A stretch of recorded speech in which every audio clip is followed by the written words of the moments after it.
All of us who made Scarface knew that we'd caught lightning in a bottle. What we didn't know was that it would take the public 10 years to open that bottle.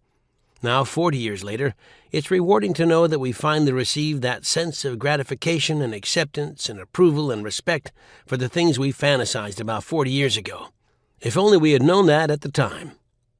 When you shoot a film, you enter a separate world, the world of the film. But the world outside goes on, and while we were making Scarface, it was Al Pacino who kept me centered. It was my first big film, but Al was bringing 25 years of experience to the game and prepared me for what was to come. He was a sounding board who would tell me if I was off.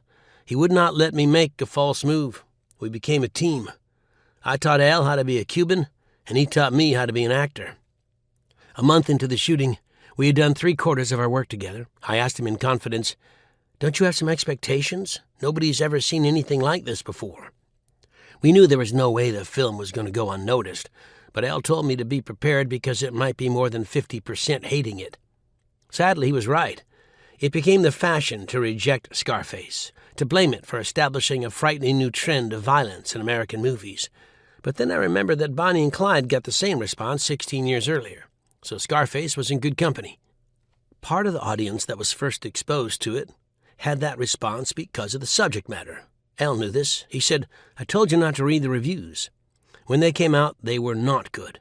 I called him immediately. I couldn't wrap my head around it that the worst we thought could happen had happened.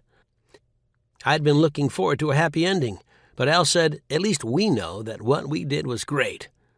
I went into a zombie state for days. Yet I always had the feeling that maybe one day people would recognize our achievement.